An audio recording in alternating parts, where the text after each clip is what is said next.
Most people don't get a warning before life forces perspective. Today's guest actually died and came back with clarity.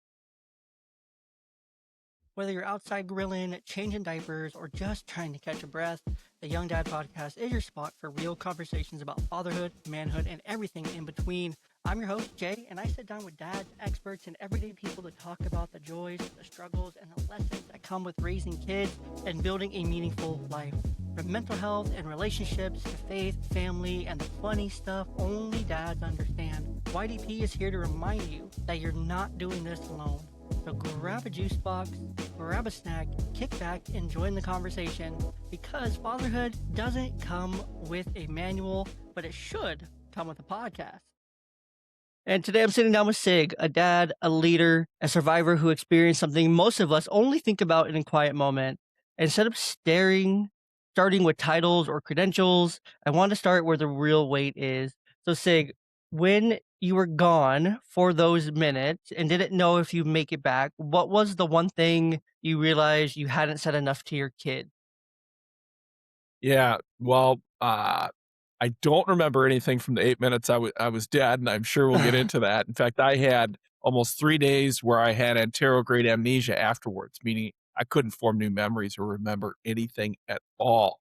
But when I finally started to recover, um, for me, it was just the idea of making sure you spend more time. You spend the time and it's quality time. By the time your kid's 12 years old, you will have spent 75% of all in person time you will ever spend with your child. By the time your child's 18, you'll have spent 90% of the time you'll ever spend with your child face to face. Spend the time and spend it on the right stuff and make sure you thank them and appreciate them. I talk a lot about gratitude and the practice of gratitude and appreciation. And I don't think that's just for external people. I think that's for people in your family too, including your children. Absolutely. And I think that when you hear that from someone else, you hear those stats because I brought those up a few times on the podcast, those same numbers. It still kind of blows my mind every time. And I have to put that into perspective with my two daughters because they go back and forth between my house and their mom's house. And so when you have a situation like that, you have to kind of think about, those numbers, but you get half of those numbers. So it's kind of accelerated by 50% more so than it would be for a dad who's fully involved, has his kids, all the time, not divorced or anything like that. That's with his kids 100% of the time. That those numbers are a little bit longer, even though they're still quicker. But when you have your kids half the time, it accelerates them, and it's one of those things that's, like, kinda hard to grasp. It's one of those things I was thinking about this last weekend when we went to the daddy-daughter dance. My oldest is 8, and I was thinking, how many more of these do we have before she's 18? And I counted real quick in my head thinking of when her birthday is, when the dance is, like, we have 9 more that, like, I'm guaranteed with her. And that just, like, blew my mind how it was single digits. Yeah. I have quite a few more with my youngest, she's 5, so I still have, like, 13 more with her because her birthday's before the dance, so I still have 13 more with her, but it's just one of those crazy things, like, wow, and it just kinda hits you like a ton of bricks. Yeah. Yeah. You mentioned I had a wake up call. I would put to the dads out there, what would you do if tomorrow was your last day and you died? We all have heart stopping moments. For me, 76 weeks ago, I had a sudden cardiac arrest and died. My heart stopped for over 8 minutes, full flat line, less than a 1% chance that I'm actually here physically and mentally okay talking with you today, Jay. So super, super blessed. And you talked about time and what the idea of, 10 daddy daughter dances left. You now have 9. So as I was recovering, they don't know why my cardiac arrest happened.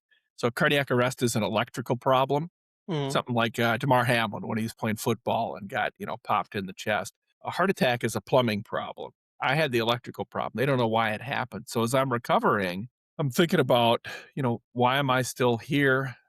What is my mission? How much time do I have left? How much time do I have left? You talked about, you know, 13 more guaranteed, 8 more, 9 more guaranteed. Nothing's guaranteed. That's true. Tomorrow's not guaranteed. And I don't know. I now have an implantable cardio defibrillator in my chest. It's my wave maker. If my heart stops, this will restart it again. Um, and I don't know. As I was recovering, I'm like, is this going to happen again tomorrow, next week, next year? I'm 60 now. My father is 95 and still alive. So I'm trying to just come to terms with how long I have left. Part of how I came to those terms, and this will circle back to your 10 daddy daughter dances left.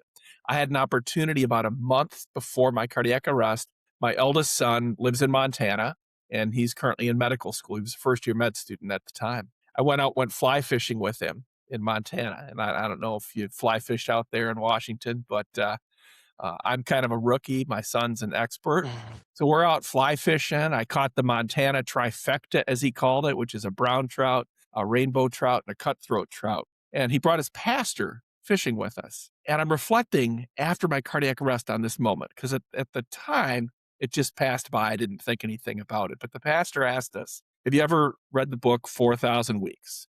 Mm-mm. And I thought in the back of my head, I thought, no, man, I'm fly fishing with my son. This isn't Sunday sermon. I didn't say that out loud, but I have to admit, I thought that. Yeah. Yeah. But I did say, well, tell me about it. And he said, well, 4,000 weeks is how long you have to live when you're born.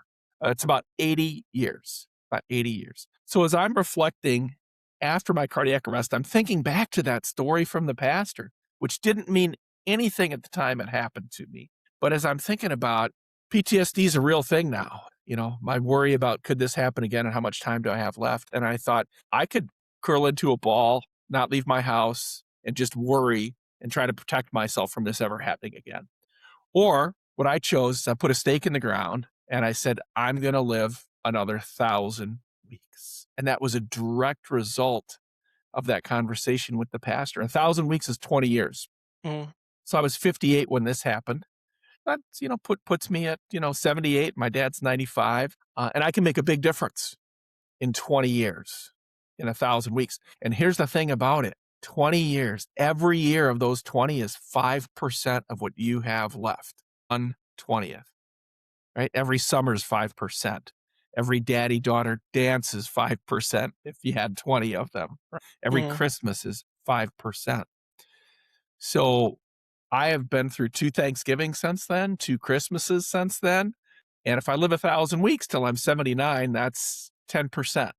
That's 10%. So break it down to a day. And this is where it becomes so important, the time we spend with our children. We talked about by the time they're 12, by the time they're 18. You break it down to a day. 5% of one day, 24 hours is about an hour. 72 minutes. If you sleep some, you're up for 14 hours, that's 42 minutes. What are you spending 5% on that you really don't need to, right? 5% an hour, 5% of your day. And can you reallocate that time for something valuable with your family, with your children? The average person will spend over 3 hours a day watching TV, almost 3 hours a day surfing social media, and I could go on with the examples, but are you really spending it on the stuff that's important to you? And can you reallocate 5% of that time to what matters most? Yeah. No, absolutely, and I I think that's it's one of those things that's such an easy concept, right? When we think about it, it's like, "Oh, I don't have time for this," or "I don't have time for that," or "I don't have time for this." It's like, well, let's look at our screen time. I'm guilty, right? I feel like I always have my phone in my hand sometimes, more than I probably should, even though I really do try not to. No, It just Jay, is. the average person checks their cell phone over 200 times a day. Yeah. Yeah. And I probably check it more than the average person, especially during the workday with my position and stuff. Yeah, no, it's crazy, but we have the time, and it's like you're saying here, like, we just have to think about it, right? We have to think about, "Where am I spending that time? Where could I get 5% back?" Because that's a huge difference of our day, right? And even if we got an hour or something back, we could reinvest that into something more meaningful or something more impactful for ourselves, for our families. That's huge, right? That's absolutely huge, and then when we put in, like, the grand perspective of days and months and years, like, it's just it's crazy how much time we can actually get back and how much time we can reinvest into to what really matters that we just miss. We miss so much. And yeah, it's just one of those things that we have the solution right in front of us, but at the same time, it's so hard to do it. It can be so hard at times to do it because we're tired from work, we're tired from work, we're tired from our day, we're tired from everything going on, we just wanna sit, we just wanna decompress, and we just wanna peace out, right? And we don't want to engage all the time when we're home, but that's where it's most important. That's where it's most important for us to have our time and our energy and our attention, because like you're saying, we never know when the last day could be today. Like, you didn't think at 58 that you were gonna have a sudden heart attack and flatline for 8 minutes. Like, that 8 minutes could have been the rest of your life. Yep. There's such a small percentage of people that survive that for however long, and then it's just absolutely mind-blowing. It's cool, but it's just crazy. So, I guess, like, for you, Sig, you're the founder of Be the World's Best, a former leader in high-performing organizations, and, of course, we're talking about it here, but your life was changed after surviving that sudden cardiac arrest. And I love what you're saying here is, like, you had a choice, right? And I wanna highlight this because we have a choice in everything that we do, right? Every single day, we make choices. Every single day, we make the choice to get up or sleep in. We can make the choice to get up and do the things we commit to or not. We have a Yeah. choice to put on brown pants or blue jeans, depending on your work, of course, right? But we have choices. We make little micro choices throughout the day. We make big choices occasionally on some days, and we make large scale decisions some days as well, but we're always making choices.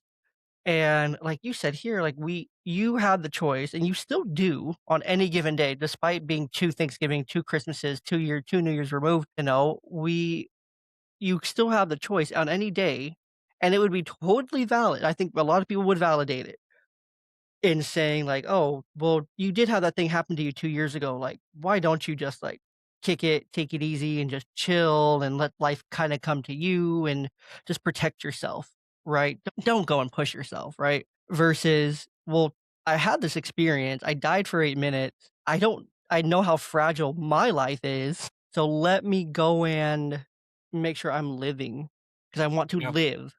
I want to make sure that I'm maximizing the 1,000 weeks. If it's 1,000 weeks, I wanna make sure I maximize the last 1,000 weeks. If it's 500, let's maximize the 500. If it's 1,500, even better, right? We Yep. don't know. We don't know. Yeah. And it's just we have to make those choices, and it's a conscious choice we make every day. Because anyone at any time can always say, "You know what? I'm just gonna throw in the towel. Today's not it. I'm done," and just curl up and essentially die, right? Yeah. And not We live. all we and none of us are perfect, right? We all have days that are, not as good as other days, and don't beat yourself up about it. Um, you mentioned, my founding Be the World's Best. Uh, Interesting story how I came about that. So, after my cardiac arrest, I spent 7 days in the ICU. And during that time in the ACU, the first 2.5, 3 days, I did not remember a single thing. But Jay, I was talking to people just like we're talking now. But the doctor would come in and I'd say, "Hi, what's your name?" And they'd say, "I'm Dr. Young." And five seconds later, I'd ask them their name again because I didn't remember. Then I'd say, "Why am I here?" "You had a cardiac arrest." 10 seconds later, "I feel great. I don't know why I'm here. I should go home." But what I said, and I learned this afterwards from my sister and my caregivers and other family members and friends, is everyone who came into that room, Jay, I said one thing repeatedly, thousands of times. I said, "You are the world's best. You are the world's best." I said that to the doctor, the nurse, my sister, my friends, the janitor. You came in that room, you heard me say, "You are the world's best." So as I'm figuring out afterwards, why am I still here? That was one of the key pieces of the puzzle. I'm looking back and saying, okay, I figured out the 1,000 weeks, all right, and how that matters, the 5%. But why did I say this crazy phrase, "You are the world's best," to everyone?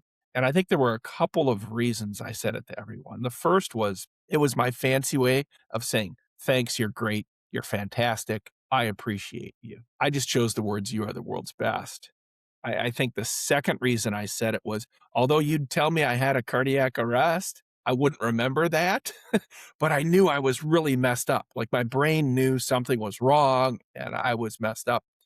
And I knew that I needed that doctor, that nurse, my friends, myself to be the world's best version of themselves if I was gonna be okay. You know, that doctor that was gonna operate on me and put in my implantable cardiac defibrillator. Mhm. Everyone needed to elevate their performance, and for me, just show up and be their best selves. So I became my own hype man, like in a boxing corner. You know, "You're the world's best man. Give me your best." And when you tell people, you know, they're good, they're fantastic, and thank them with gratitude, it makes people feel good, right? And elevates their performance. So that was another piece of the puzzle for me was the gratitude. But that still wasn't the complete picture. I'm still, you know, living in fear and worrying, "Why am I here?" I had started, about 3 years before that, teaching little kids how to swim. So I swam through college, Mhm.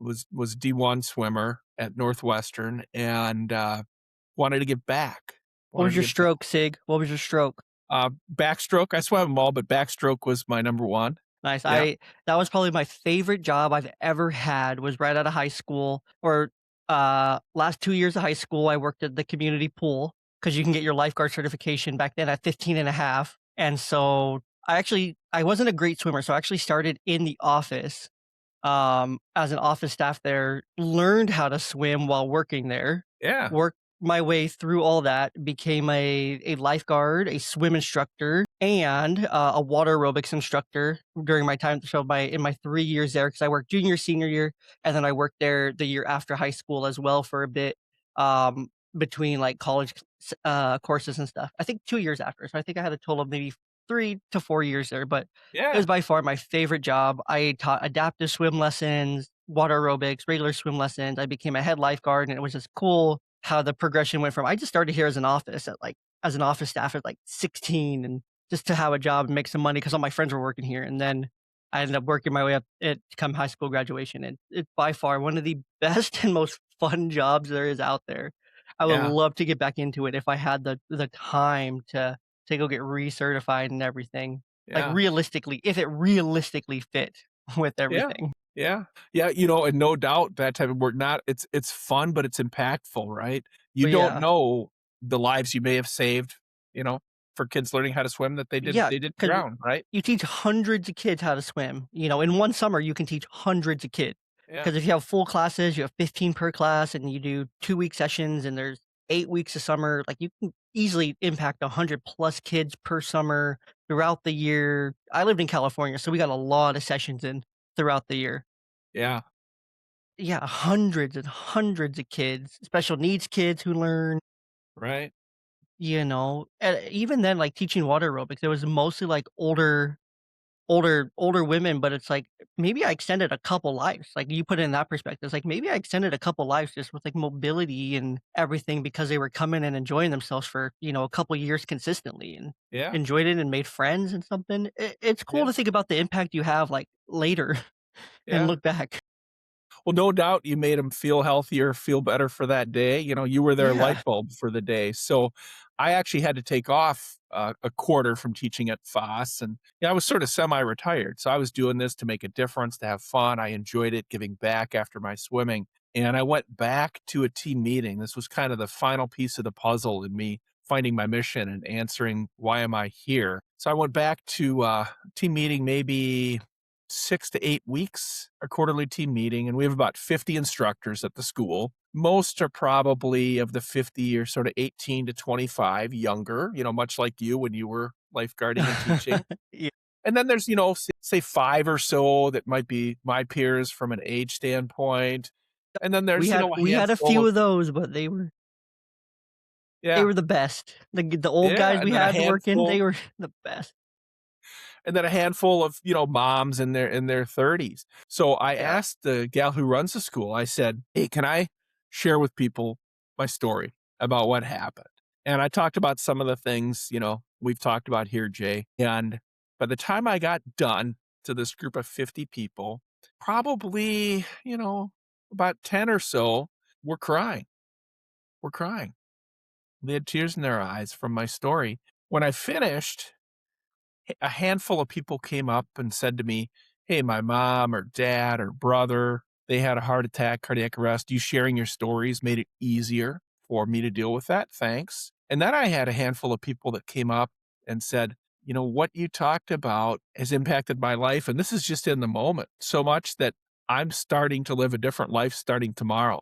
And I kind of thought, huh, this wasn't, I was just telling my story to my peers at the swim school. But Mhm. then Jody came up, and Jody's probably about my age. And Jody came up, and I finished by saying, and I'm not sure why I'm here, or how much time I have left. Jody came up to me afterwards and said, Sig, I know why you're here. And I said, oh, well, tell me why you think I'm here. Yeah, please enlighten me. And she says, you're here to share your story with others to make a difference in their lives. And you're going to do it through public speaking and writing a book and help people be the world's best version of themselves. Wow. And I write about that and some other stories in my book. I call them God incidences. You know, they're Mhm. moments where something intervenes that's bigger, that's larger, that's helping you find your purpose and mission. And for me, that was a big part of my healing, and now having a mission to go forward and being able to make a difference in the world for, hopefully another to maybe till I'm 95, but for sure, Right. I'm saying it's going to be 1,000 weeks, right? 76 Yeah. gone. I got, 924 left, hopefully more. Yeah. No, 100%. And I just think that's so cool. That phrase "God incidents" has come up probably 2, maybe 3 times now on the podcast, and it's interesting how so many people can recognize that and understand, like, there's something bigger at play, right? Like, these things don't happen by mistake. Yeah. A lot of people wanna write them off as, like, coincidences. "Oh, that's just a happy coincidence," but it's not, right? Um, I have some kinda off topic questions I wanna ask you, not right now, but towards the end, but when you're talking about being the world's best or telling people you are the world's best, I think that that really changes and sharing your story and then people being grateful for sharing your story, relating to your story, crying from your story, and making changes from your story. I think that just goes back to how much gratitude there is, right? It puts it in perspective for so many people. Like hearing your story, it's like, man, shoot, he literally died for 8 minutes. He's still alive, and he's doing this, and it makes you think. And it's like, man, I could be doing so much more, man. I'm so thankful for hearing that story and hearing this thing, right? We think about gratitude as well as like something that we just express towards people that we interact with, right? Someone does something kind for us. Oh, thank you so much. Appreciate that. But I don't think we think about it enough within our own four walls of our home between yourself as a dad and your kids, right? Because our kids are looking like, oh yeah, dad, look, I finished this. Oh, good job, kind of thing. But we don't actually like thank them or express that gratitude even to our spouse all the time. Um, when we see them like trying really hard. Like currently my wife's pregnant, um, and she's in her 2nd trimester, getting closer to her 3rd. Um, but, she's still getting home after she gets home before me most nights, so she still cooks dinner and makes dinner and does a lot. She's on her feet all day. She's a preschool teacher, and stuff, so she's, like, just whooped by the time she gets home. Yeah. Like, absolutely whooped. Her feet hurt, she's tired, her back hurts, but she's still standing at the stove making dinner. When I get home, our dinner's already ready. By the time I pick up the kids from daycare after school care, not daycare, it's after school care, and get home with them, and I'm home from work, and it's, 5:45, almost 6 o'clock, and she's hungry, right? But she's been waiting, and she's made a dinner, and I just am so grateful when she does because it's like, "Oh, if you weren't making dinner, we were gonna have chicken patties again, and I don't think the kids or you really wanted that." So, um, I swear I've forgotten how to cook in the last because she's just like taking over dinner since she's been pregnant because she needs to eat. Mama's got to eat. Um, and so I've just legitimately forgotten how to cook, but it's those same things. Like I just am so like forgetful to like express like my gratitude about how much I appreciate her doing that and how much like of a difference that makes like in our home every day. And then, same thing with like the kids, with the girls, right? When they when they are able to keep their room clean, something about kids in their room, I don't know what it is. I need to do a formal study on this, but we deep clean it one day. We deep cleaned it one day this weekend on Sunday, and then it was Tuesday, and it was already kinda trash, and I'm like, "I don't get it. I don't get it." But, when they do keep their room clean or they do the things without asking or they are kinda going a little bit above and beyond, right? Being able to express that gratitude. It's like, "Man, I pulling them aside, 'Hey, I really appreciate how you did this,' or recognizing something you've been talking to them about that they're actually trying to do. They're trying to be more mindful. They're trying to be more conscious. They're trying to put something into practice, and they're trying, but being able to recognize that I think is so often missed. So, from anything that you've learned from your experiences, like being able to practice gratitude without it feeling forced or cheesy at Yeah, all. yeah. Well, that's the key. It's gotta be genuine, right? Mhm, So for me, I say you are the world's best, and it's very me, it's very genuine at this point. mhm, Other people, it might be you're fantastic, you're great, you're terrific. But the point is to not just keep it in your brain, but to express it.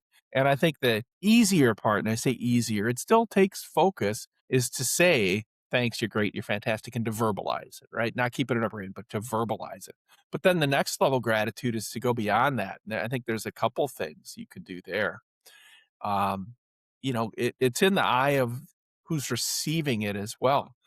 So you might ask your wife as an example, honey, what can I do that would help you?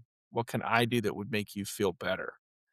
And she might say, cook dinner tomorrow and give me the night off. Who knows?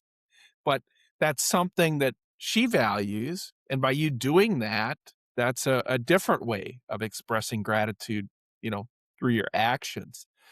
And then you can go beyond that and not just ask, but try to proactively do things to express gratitude. Now, since we're talking about your wife, I'll use her as an example again. It might be mhm. giving her a spontaneous back rub or rubbing her feet because she's been on her feet all day when you're sitting watching TV. Well, Sig, this is a little down humor here. Sig, back rubs lead to babies every 100% of the time. There's a direct correlation between a friendly back rub and babies being made. I don't know how it happens, but you're a father. Dads out there will understand a friendly back rub turns into a baby. We don't understand why, but we have to be careful with giving those out willy Well, nilly. So dads, just be you're mindful. safe right now to give them. Exactly. I'm safe right now, but I'm just telling the dads out there, be a little mindful with giving out the back rubs because they turn into babies. I don't know how, but they do. Well, and to that point, maybe just really expressing gratitude well leads to babies as well, or Hey, at least a happy life, right?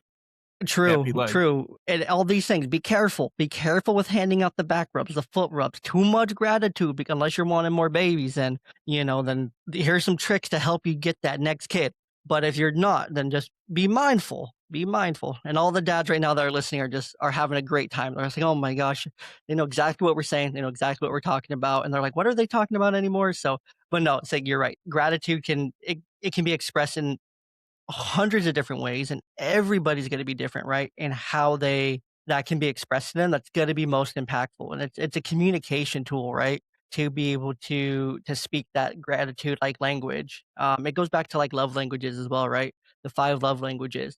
It's important to understand what your love language is, right? So that you can feel love and receive love. But it's also important to understand, and this is where I think is missed a lot of time. That people know theirs, and then it's like, "Okay, well, I know mine's physical touch and words of affirmation, so I don't really care about the rest," right? And they forget, like, okay, there's still 3 other love languages that you should know because the next person you meet may not have the same love language as you. So you have to be able to know your own to communicate that, but you also have to be able to speak someone else's, especially in like dating or marriage or any kind of relationship or anything. You have to be able to know the other person's love language. And I think this even goes deeper. It can go into to work as well if you know someone's love language is words of affirmation and you want to support them or help them feel impactful at work. Being able to verbalize that is going to be really important. Showing tokens of appreciation might be important to other people. Right? And so knowing how to understand yours, but then also know ways that you can speak all the other ones so that you're just so much more versatile in that, right? Because that'll help so much, especially when you have multiple children. All your children are going to be a little bit different in Yeah, their love that's for language sure. versus you versus your wife, and you have to learn how to speak all these different love languages, and it can be exhausting, it can be tiring, but it's so important that you do because it's underused, much like gratitude, but you have to know how they speak it and how they best receive it for themselves. And it's an ongoing conversation too, like you said, like at any day it could be different for how would you feel appreciated by me? How can I make you feel that I'm grateful for you kind of thing? And just asking that question because dads, look. Our wives, they want us to read their minds. They think we can. Occasionally we can. We have that superpower because guys, trust me, when she's mad, you probably know why she's mad, but we're still asking like, "Why are you mad, honey?" We're playing the dumb caveman but we probably know. Um, and so it's just asking, having those conversations like how can I make you feel appreciated? How could I make you feel grateful? That's a hack right there, gentlemen. That's a hack. Your wife hears that, she's gonna go, "Whoa, whoa, whoa," and it's gonna be great for you. Yeah, yeah, that's terrific. Couldn't agree So, more. It's just turning it into action, right? Not just thinking yes, about it. That's the key. yeah. Gotta do it. You gotta do it. Um, so thinking about that, let's see. Let's jump down here. And so when it comes to your experience and everything, Sig, is there anything about fatherhood, survival, or fear that you think dads don't talk about enough, but they should? Mm, good question. It's all your first kid in particular, right? It's all new territory, Mhm. and you got to be willing to experience new territory and embrace it. One of the stories I share is about getting out of your comfort zone. And, at one level, when you have a kid, everything could be out of your comfort zone with that kid because you're navigating new territory everywhere. And it's too easy to fall into patterns and do the same thing and rinse, repeat. But I think getting out of your comfort zone will lead to new experiences, new rewards, and new growth. Um, and I learned this lesson from my son, my youngest son.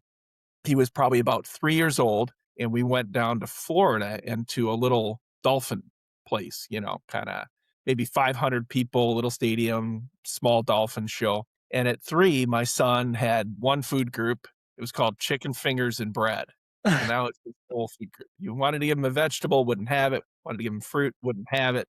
A anything as routine you wanted to change, he wouldn't have it. Yeah. This was his world, and it was this narrow, rinse, repeat, same thing every day, and, he wouldn't try new things, and as parents, we were struggling to figure out, how do we get him to eat vegetables? How do we get him to eat fruit? How do we get him to try new things? And so we're in the bleachers watching this dolphin show, and the trainer says, "Hey, who wants to come down and pet the dolphin?" Next thing I know, I look over to my right and I see my wife, and my son at 3 is running towards the open water and the trainer. And he's 20 yards down the bleachers. And my wife's instinct was, "Holy shit," you Yeah. know, "He's gonna go in the water and drown. The dolphin might eat him," I don't know, right? Yeah. Yeah. But I said, "Let's pause. Let's pause." So we paused and just let it happen. Mhm. So he walked up to the trainer, big blue eyes, blonde hair, 3 years old, and the trainer looks at him and says, "I'm sorry, we already have 3 people. You can't pet the dolphin." Aw. Yeah, and he stood there, though. He stood there. He stood his ground because he probably didn't understand what she meant. But He's just like, "Yeah, let me pet the dolphin, lady. Come on." I like to think it was persistence. He knew what he Yeah. wanted, and he was gonna Yeah. get it. So he 100%. stood there for a couple minutes. And she finally looked over at him again and said, "I guess we could make room for one more." He got his turn to pet the dolphin. I have a wonderful picture.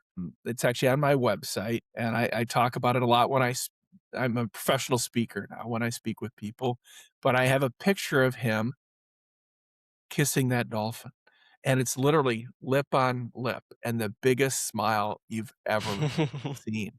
And he still has that picture, and he's still very proud of it. He's 22 now.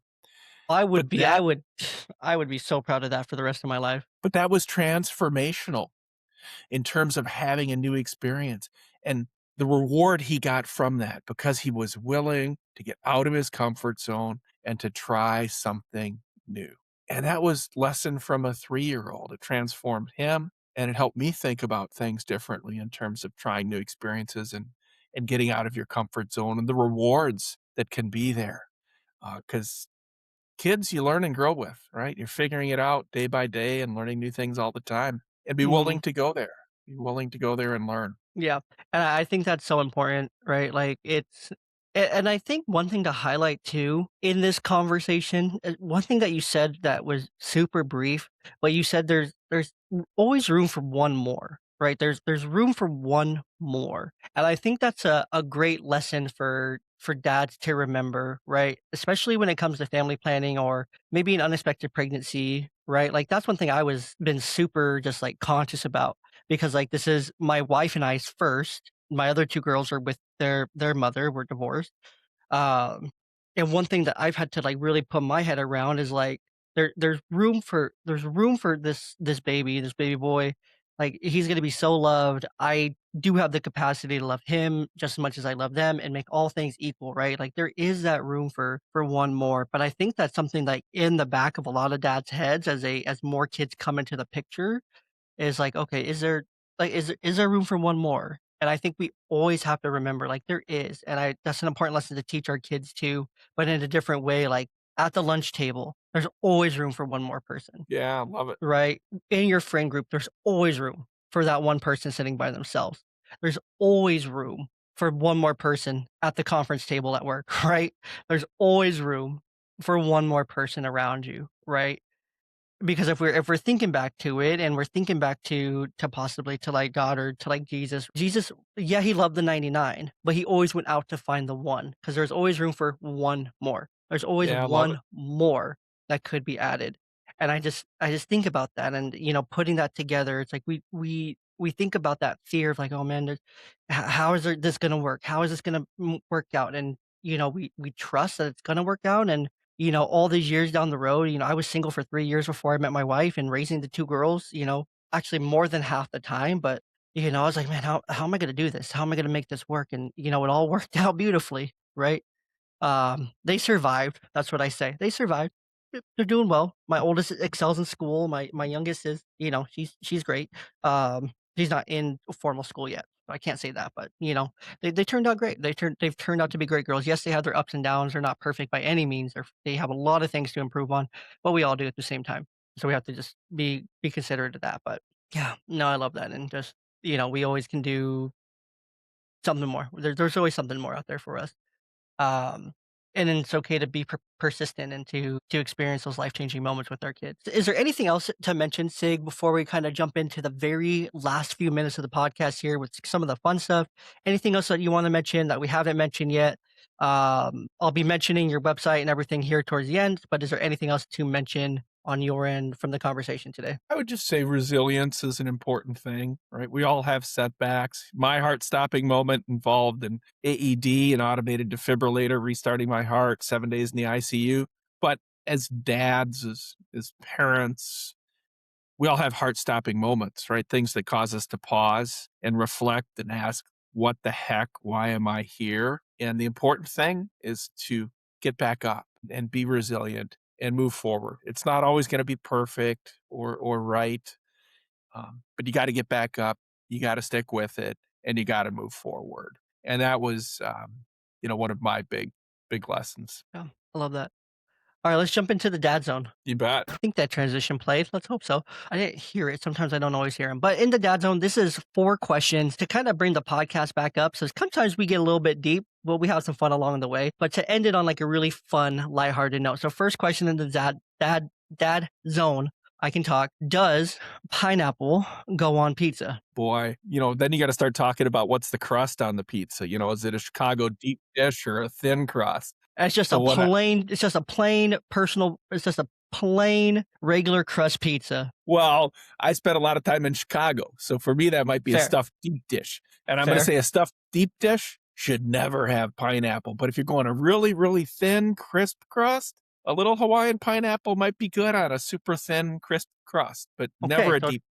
crust dependent, crust dependent. Yes. I would much rather have a deep dish than a thin crust. Way better. Who are 3 people, dead or alive, that you would invite over for a dinner party? Mm, It can be anyone. yeah, so I think, it'd be great to spend some time with Jesus. That would be awesome. Maybe it'd be fun to go surfing with him. Can I do something besides dinner? Yeah, yeah. You could have There dinner at the beach. there you go. A luau. Yeah.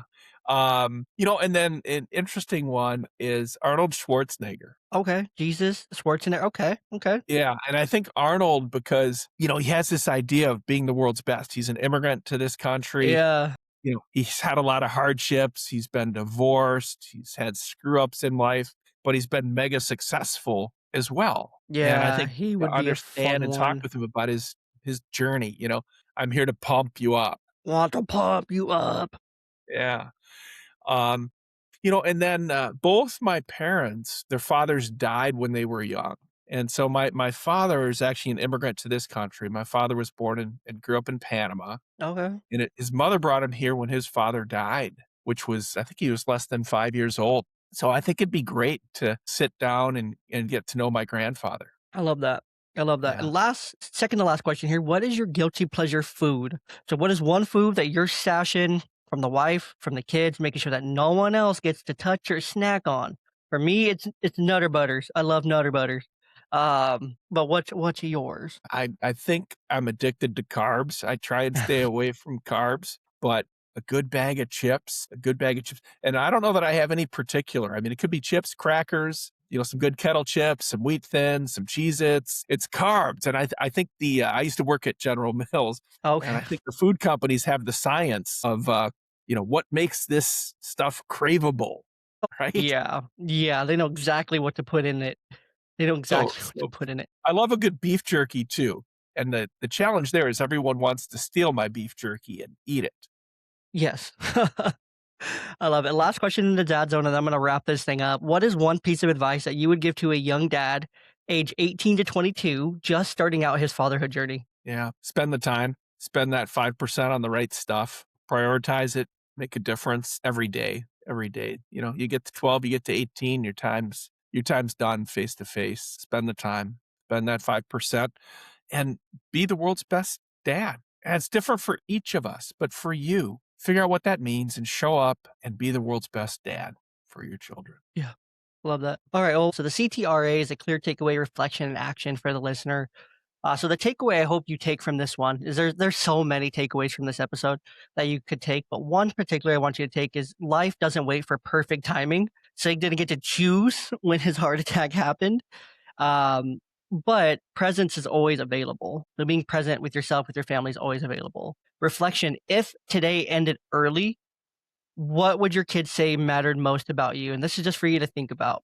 So if today ended early, today was your last day, what would your kids say mattered most about you? And I think that's something really deep to reflect on. Like, what would your kids say about you if today was your last day? What would they say today?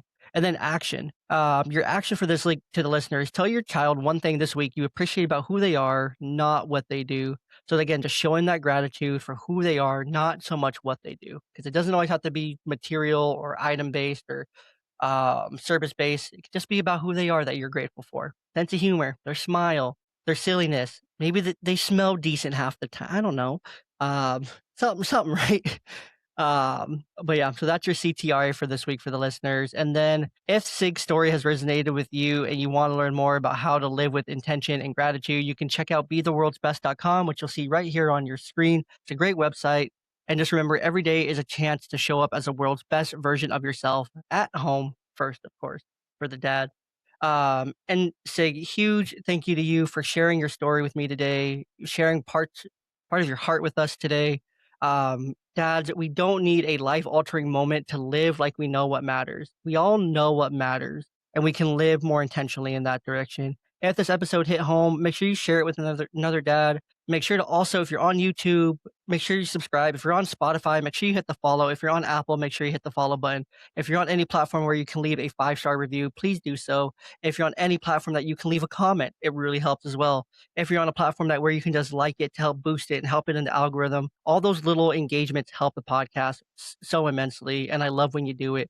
Helps me go from rank 79 to 78 on Good Pods or something like that. So anything that we can do to boost us up higher and higher is the better. And of course, share it with someone you love and keep building a legacy of connection, love, and community. And until next time, I hope you enjoyed your juice box. I hope that snack, you cleaned it up, and I hope you keep showing up the way you are and even more intentionally moving forward. We'll catch you next time right here on the Young Dad Podcast.